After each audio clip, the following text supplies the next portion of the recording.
face of our continent before man came into the picture. Nature in balance, as they say.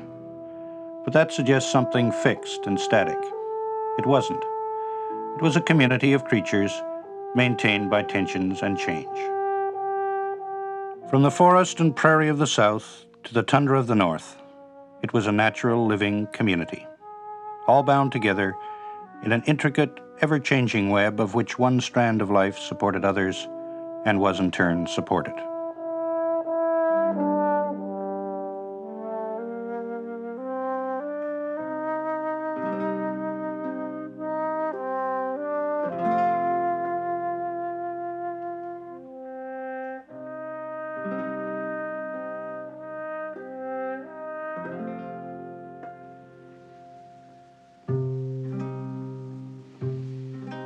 The wolf in this wild land with bison and caribou lived down through the ages in forest and plain. They all lived together, each in his own way.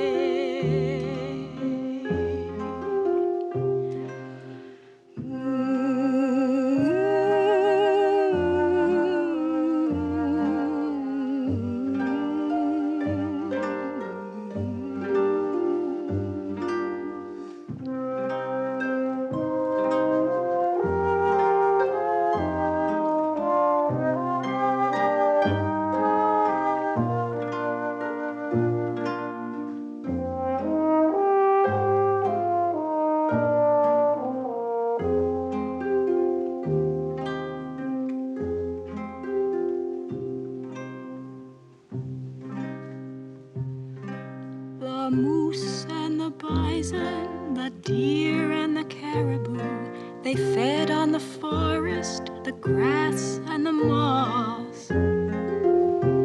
But the way of the wolf when he needed to eat was to track down his prey, had to have meat.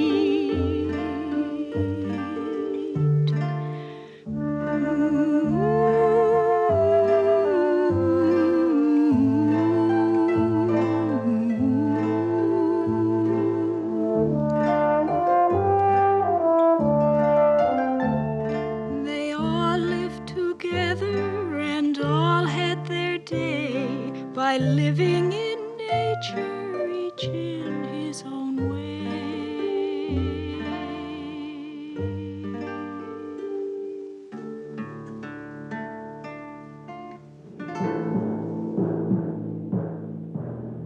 About 20,000 years ago, the first man showed up in North America and got into the act. But his technology was pretty primitive, and there weren't ever a great many Indians, and he killed only to supply his own needs. He didn't really change the life of the land, he became part of it.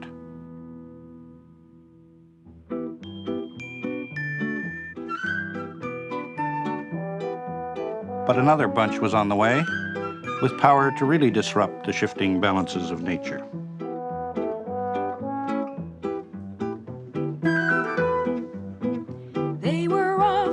Fortune in the woods of Canada, in the heart of that great land, the beaver were at play.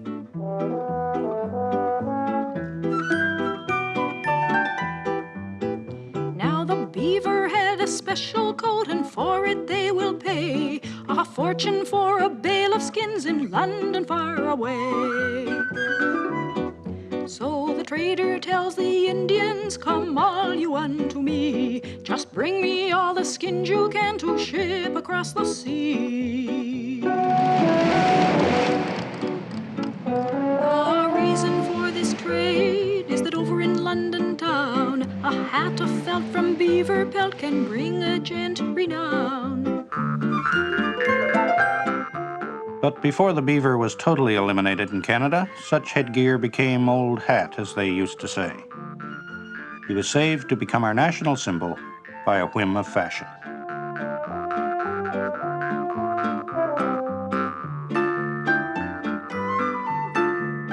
Some other species weren't so lucky, as the white man moved in to take over the continent.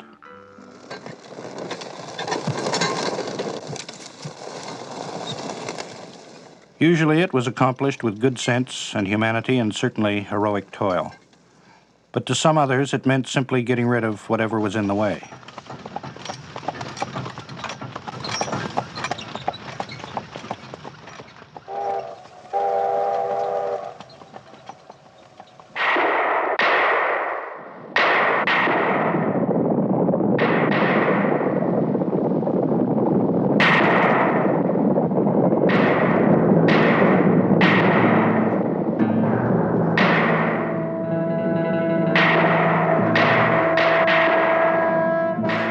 In our part of the continent, we like to say it wasn't all that brutal.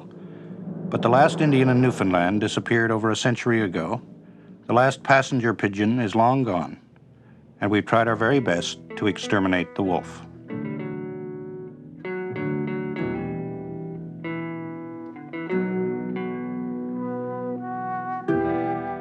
Martin this day discovered a deer slain in the woods. There are wolves about. This is from a novel, Settlers in Canada, by Captain Marryat. He describes vividly the terror and hatred the pioneer felt for the wolf. For he had inherited the horror stories, legends of Europe.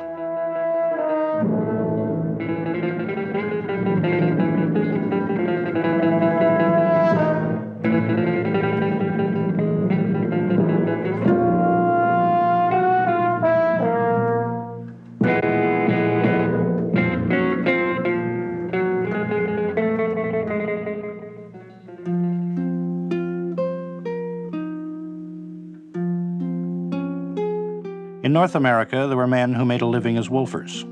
The job, to get rid of the critters.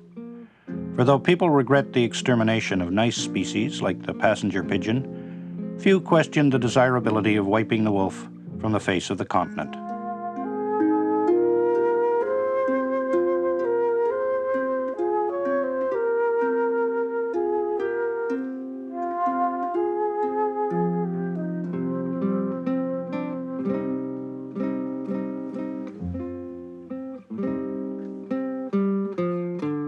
In the early days, it was a hard job, for wolves are smart and wary, and the qualities that made them good predators made them hard to bring down.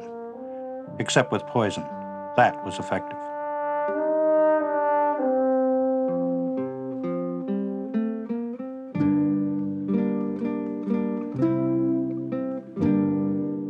Of course, what really endangered many species was simply our takeover of their natural territory.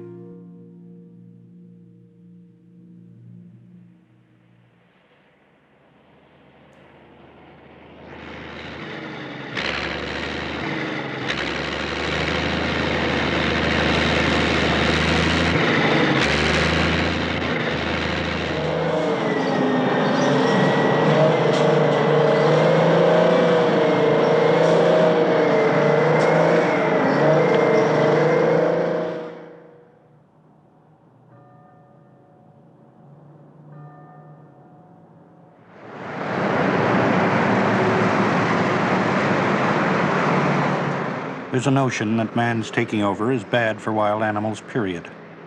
Not quite true. For the raccoons, it's been just great. Their population has multiplied like ours, because of course they're fond of garbage, and around some of our cities, raccoons have even become a bit of a nuisance.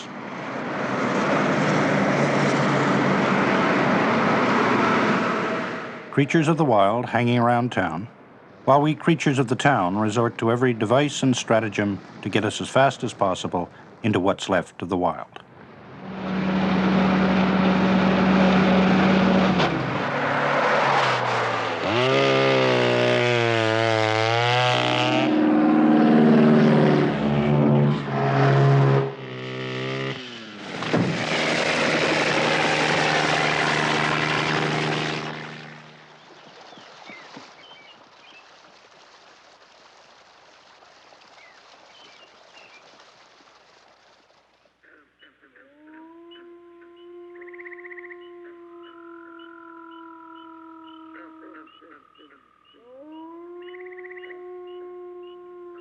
There aren't many Canadians who've actually heard a wolf howl. and fewer still who've ever seen one outside a zoo. But there's still some around. The ranch is in British Columbia. The rancher has laid a complaint with the conservation officer. There's wolves around. I'm not raising cattle to feed the brutes. Get rid of them for me. The wolf species was eliminated completely in the British Isles hundreds of years ago. In the United States, there are a few, in Michigan, Minnesota, Louisiana. In Sweden now, there are about 20 wolves still hanging on.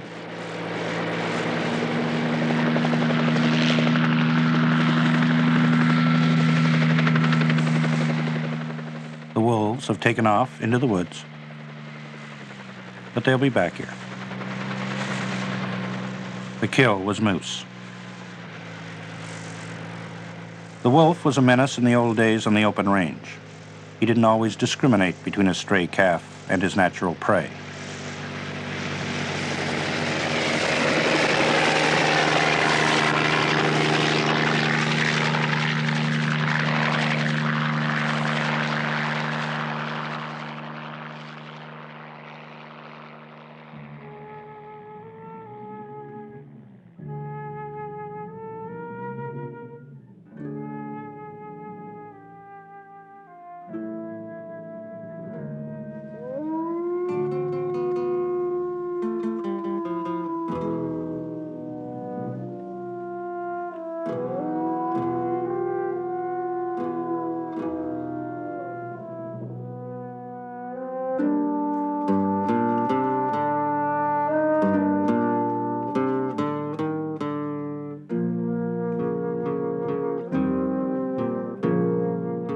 Man and wolf in competition. Man the hunter and wolf the hunter, after the same prey.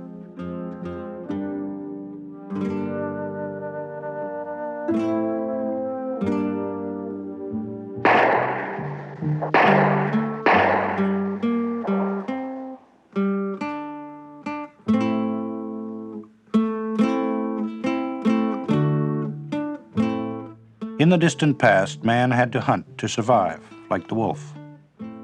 Now, of course, for most hunters, it's a question of sport.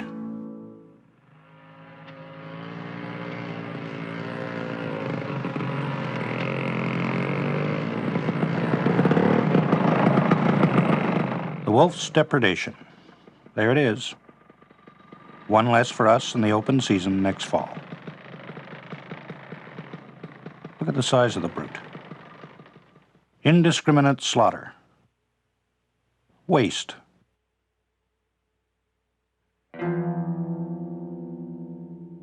No closed season on the killer.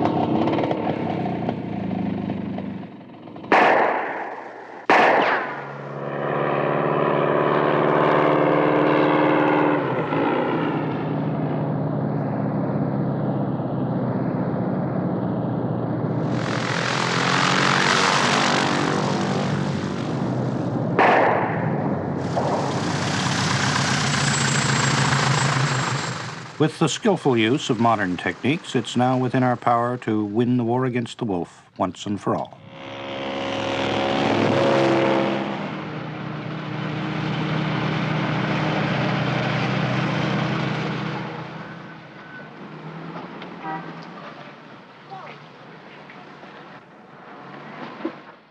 The wolf has a very bad reputation indeed.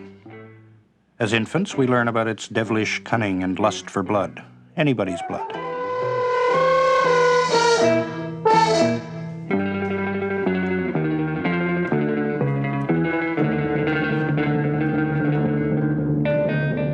And don't be too sure, kiddies, that you can trust your own grandmother.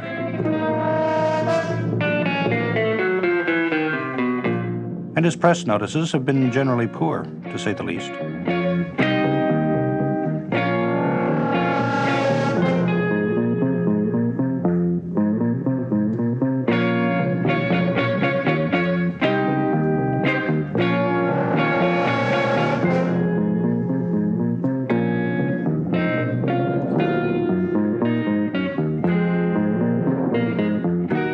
grisly fairy tale to red-blooded adventure stories, the wolf has been cast as the villain.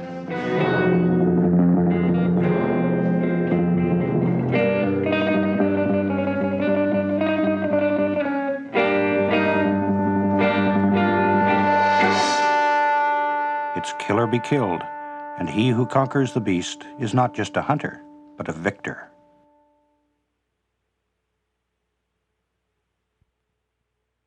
There was one nice legend about the wolf who suckled Romulus and Remus, but that was 3,000 years ago. Very few have put in a good word for him since. And judging by what they're saying about him these days, his image hasn't improved much.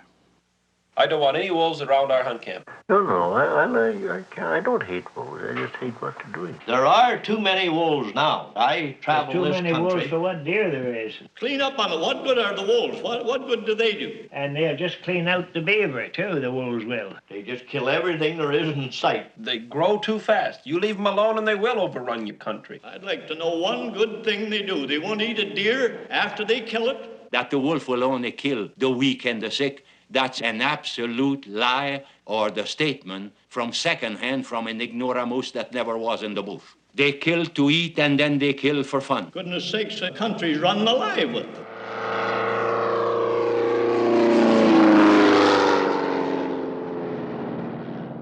Ken Semanek is a biologist. On this day, he was heading into a lake in northern British Columbia. He's one of many people in various places studying the wolf in his natural environment.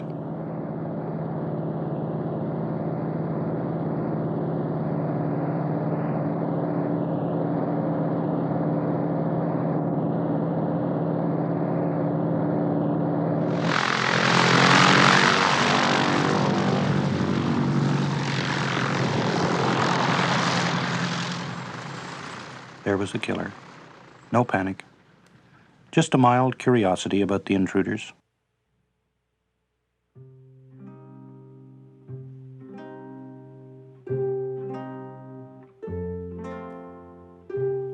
A curious scene. The caribou, the prey, just dawdled along. And the wolf dawdled too. What's the real story of the predator and his prey?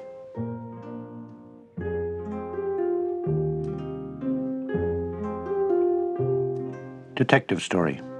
First job to establish the identity of the victim. What can we find out about him?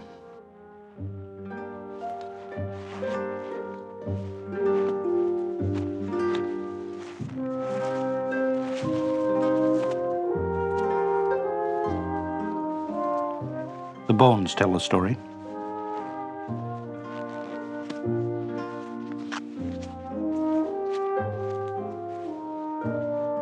This victim was afflicted with a disease called lumpy jaw. He couldn't nourish himself. Another case. Saw up a leg bone. Examine. In this case, the marrow is red and runny.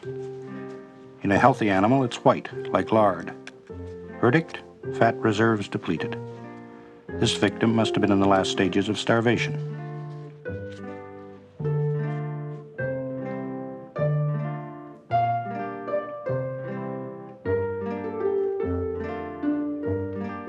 The food supply in this area had been pretty well browsed out.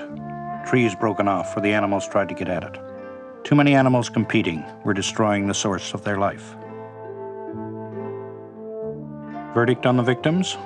They were generally the ones easiest to catch because they were past their prime.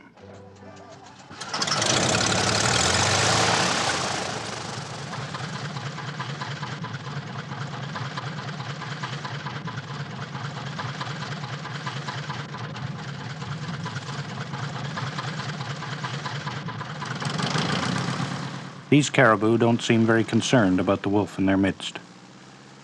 The wolf heads back into the woods to rejoin the pack. If we are to see him in action, predator and prey, we have to get north of the tree line.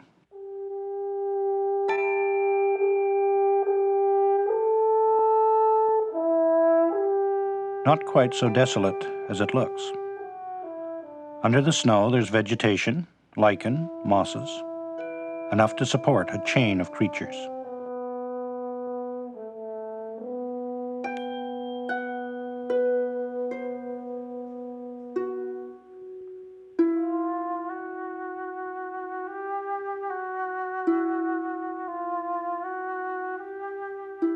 Biologists chose this somewhat inhospitable area to work, for this was a chunk of nature man hadn't touched. It is as it was. The wolves showed no fear of the strange intruders, but kept their distance.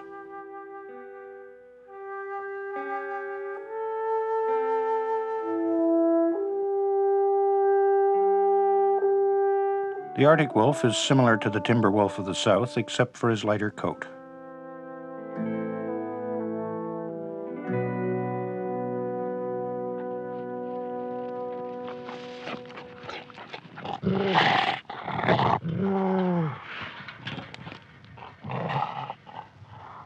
The kill was caribou.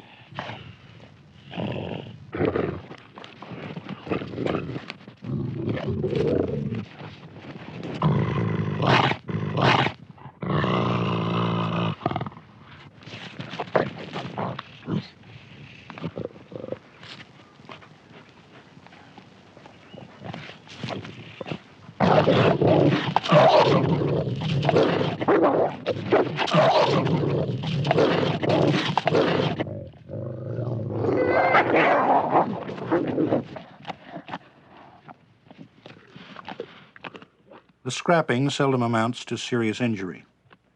Nature has built an instinctive restraint. The victim is rarely another wolf.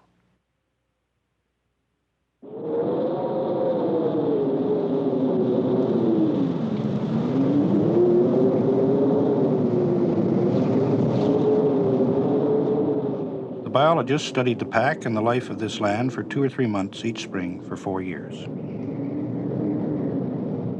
Wolf research has been going on in Canada for a long time, though there are those who don't think much of it. Well, they're still looking inside the droppings of wolf to find out what they're eating, and they've been doing that for 40 years. They still don't know what's in there. The center of the story, of course, is food supply. What do they eat?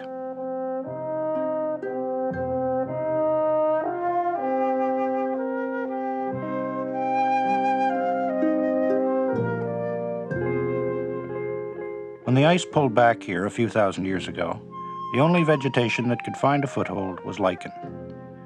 Lichen isn't like grass. You chew up a patch of lichen, it takes up to 100 years to grow back, so the caribou have to keep moving.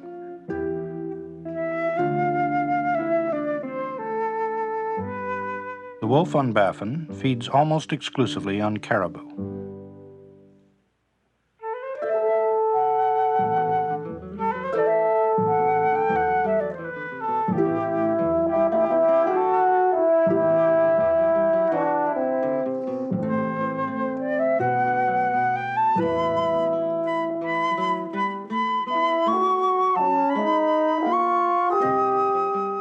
Other creatures, raven, Arctic fox, finish up the leftovers.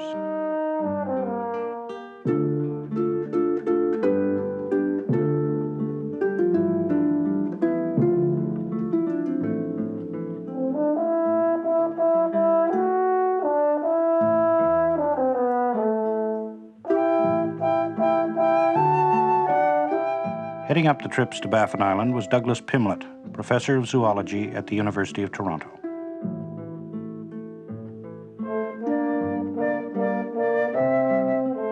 He studied wolves for years in the Ontario bush, but he never actually saw a wolf and his prey in action. The wolf, coming in from the right, breaks into a run.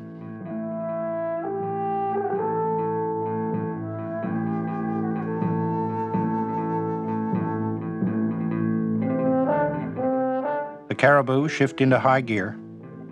No future in that. He'll have to bide his time until the odds are more even. A healthy caribou can usually outrun his pursuer.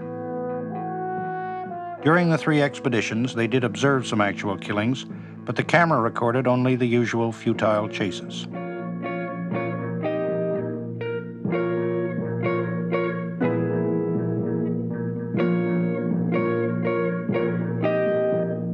When they came back here in the spring of '69, there was nothing left to study.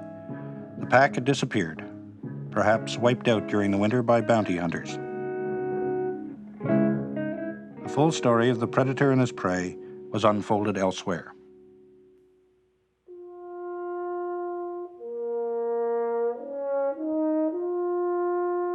Isle Royal, 210 square miles of wilderness, an island in Lake Superior, 15 miles off the mainland of Ontario. It's a U.S. national park, its wildlife unmolested, a biologist's dream. 40 years ago, there were perhaps 3,000 moose living on the island, but too much of the vegetation was being browsed out. The moose were starving. Moose, like deer and caribou, are natural prey of the wolf, but there were no wolves here then.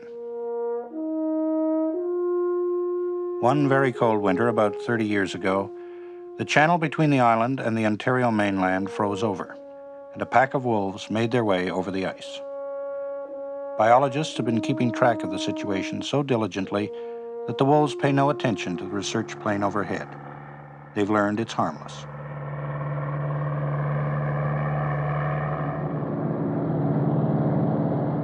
Dr. Allen is a zoologist from Purdue University. For him and his associates, the island became a kind of natural laboratory.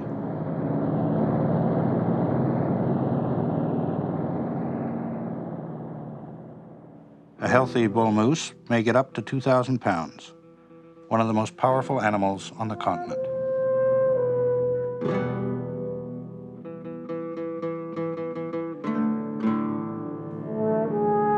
This bunch didn't seem to worry about the wolves approaching, just calmly noted the fact.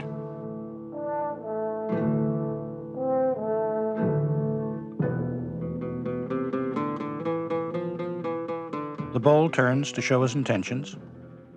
Keep coming and I'll kick you to pieces.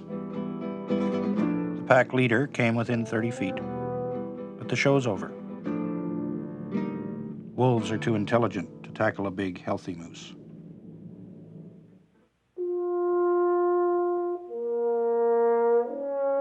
But to survive, the pack needs moose meat. That's their diet. So they wander off. They'll find something in their territory. On Isle Royal, this pack's territory works out at about 10 square miles for each wolf. They were constantly marking the scent posts, limits meaning other wolves keep out.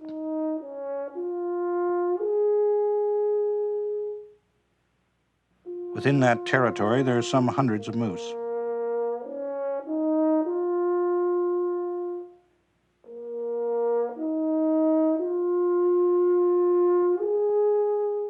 It works out that despite the prowess of the prey, they manage to make about 2 kills a week.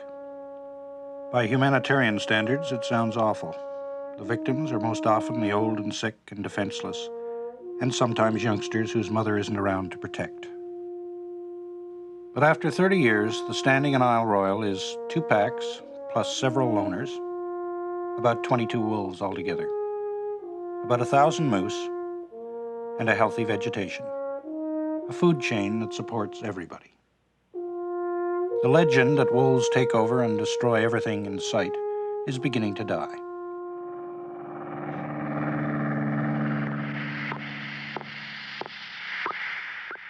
The object is to keep track of where wolves go and make kills in bush country.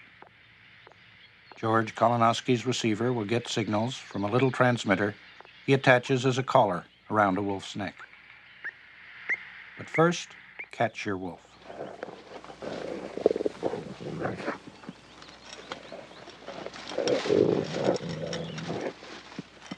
Kolonowski invited a local woodsman to go along and give him a hand in the operation. When he heard Kolonowski was going to handle a live wolf with just a forked stick, he said, "I'm not going near any proposition like that. You must be crazy."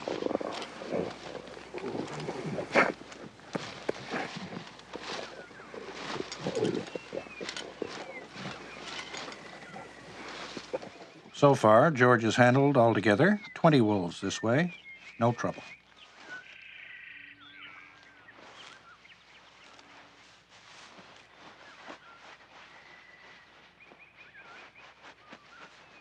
He could dope the alleged man-killer with tranquilizers, just to be on the safe side, but he doesn't bother. He's found the victim just freezes, remains passive, while he slips the radio collar around his neck.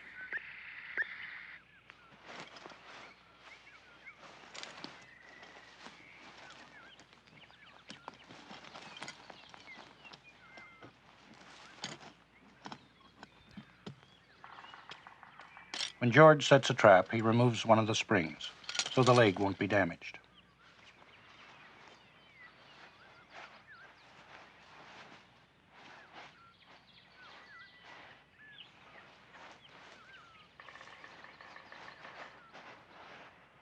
The crushing jaw of a wolf, the legendary foe of man. But he just lay there, frozen with fear, had to be prodded to realize he was free again.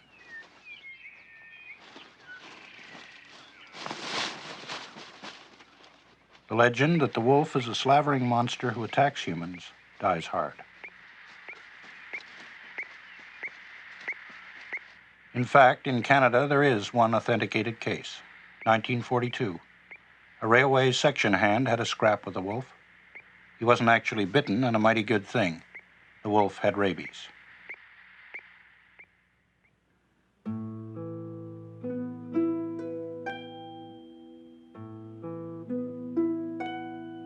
The legends are dying as we begin to understand the wolf's place in the scheme of things natural.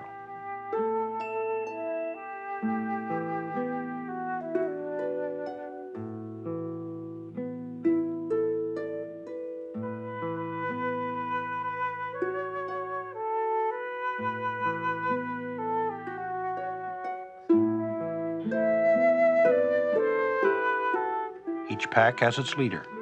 He's the one who carries his tail in the air, like a flag, the dominant male.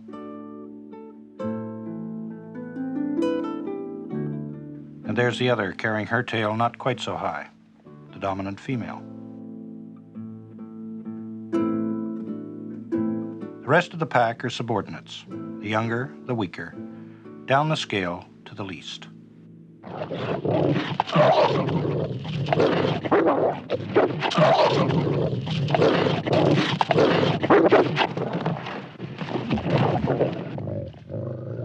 To watch wolves feeding isn't too pretty, but there's a ritual to it as formal as a state banquet. The kill's been made. The first ones to eat, the dominant pair.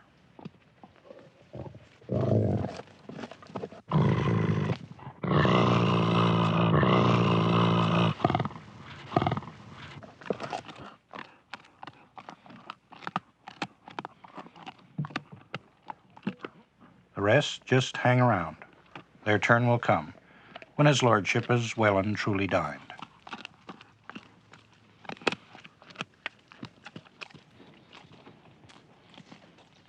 Nature's purpose. The dominant pair must keep in top condition. The welfare of the pack depends on them.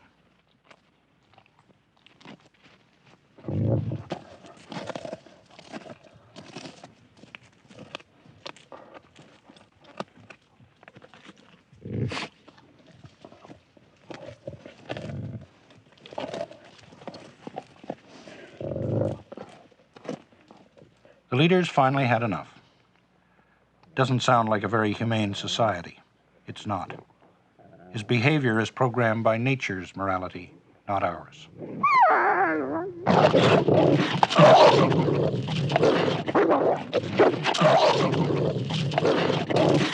Now it's the turn of the subordinates. Bloody savages, but wolves rarely destroy wolves, their own kind, unlike the moralizers.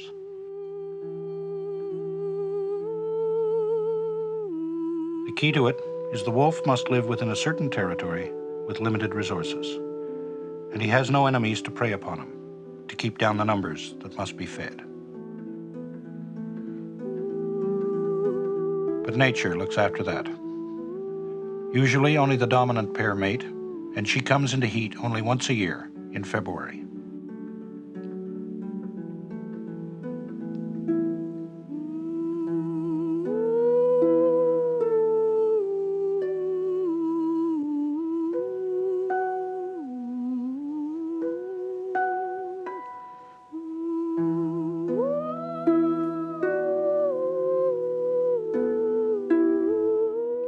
During this time, the subordinates get ideas, but the mating pair see to it that actual coupling doesn't take place.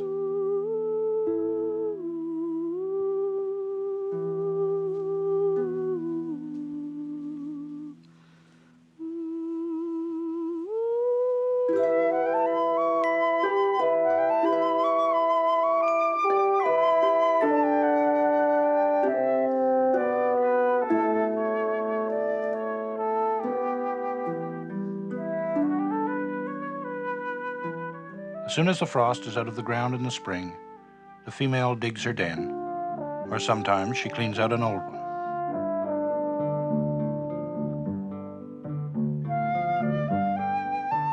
The dominant male and the rest of the pack bring in meat from miles around for her to cache near the den.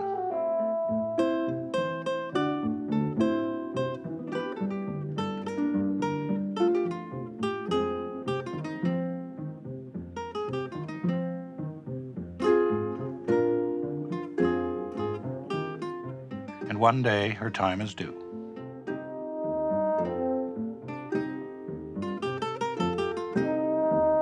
With most species at this stage of the game, the father's been out of the picture for months. But the wolf male is very much with it, very busy.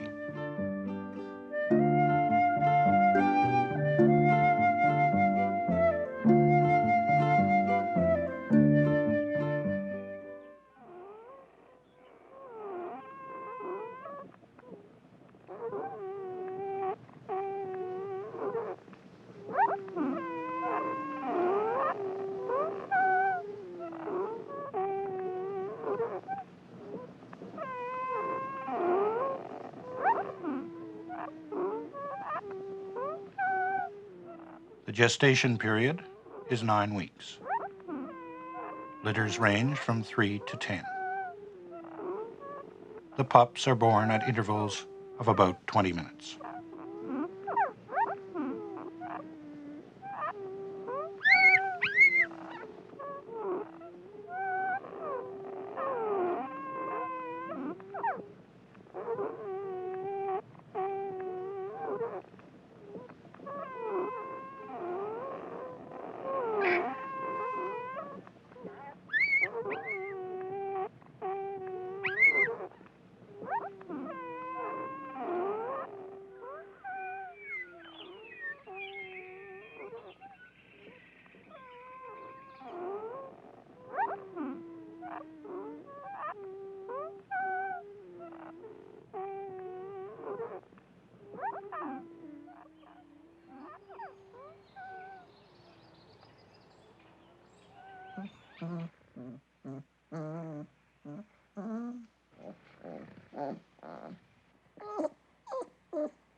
Wolves have been described as the ideal parents of the animal world.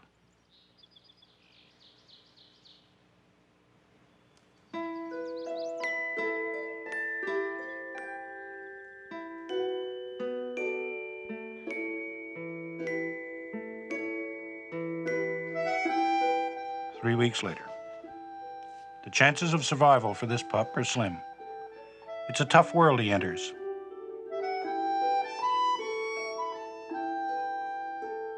And if he does manage to grow to maturity, there's that $50 price tag on his coat and $25 or $50 bounty money on his head.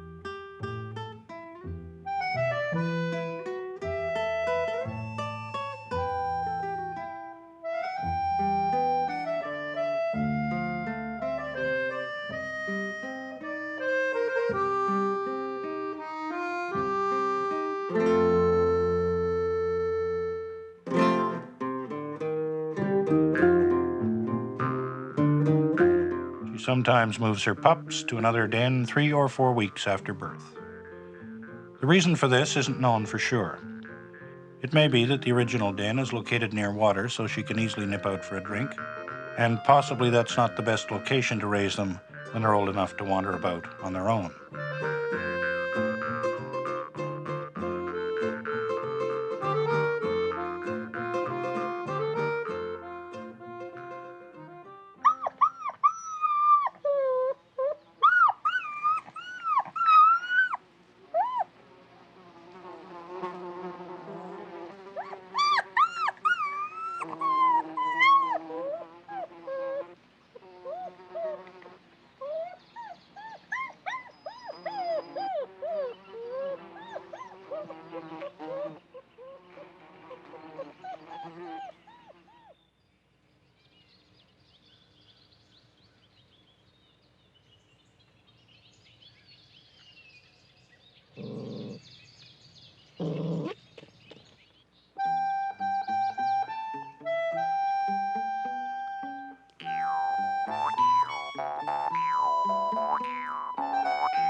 At this stage, the father, and in fact all the rest of the pack, take part in raising them. The pups instinctively know that biting the corner of his mouth may make him regurgitate food for them. There may be a kill a couple of miles away.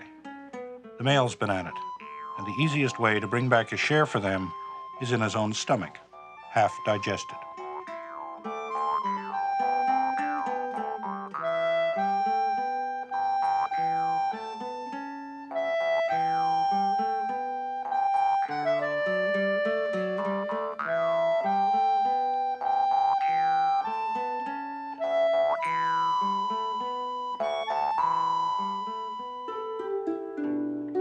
The pups nurse for several months, but start trying out their teeth quite early in life. They spend a lot of time with the male. They just might get a free meal. If not, well, he's fun to play with.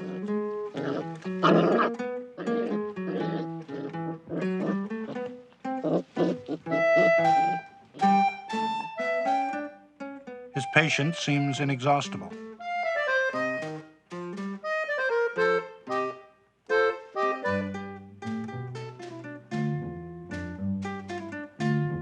Growing up, getting interested in solid food.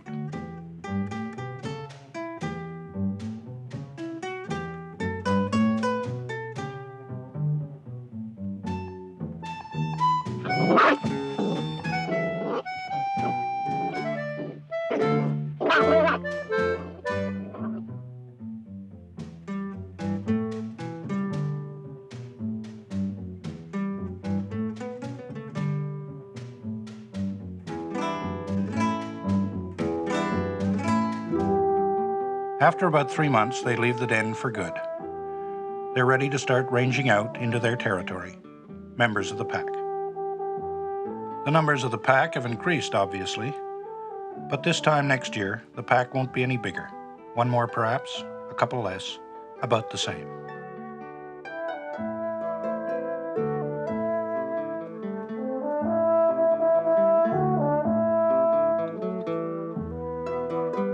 Nobody knows exactly how it happens. Certainly some of the half-grown pups won't get through the winter ahead. Even the dominants must die and be replaced by younger and stronger.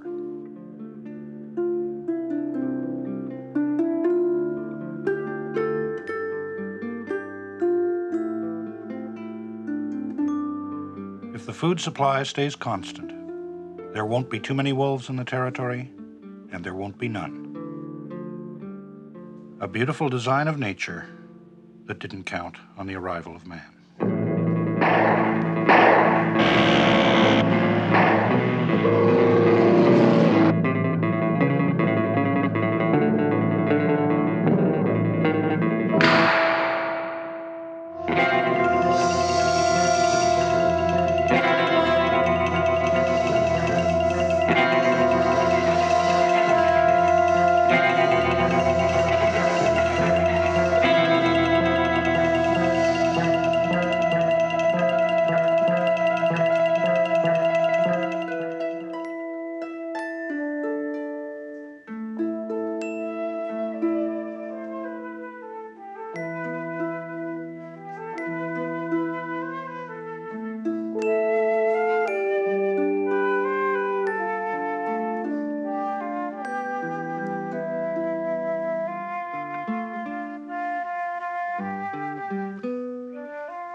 with caribou lived down through the ages in forest and plain. They all lived together, each in his own way.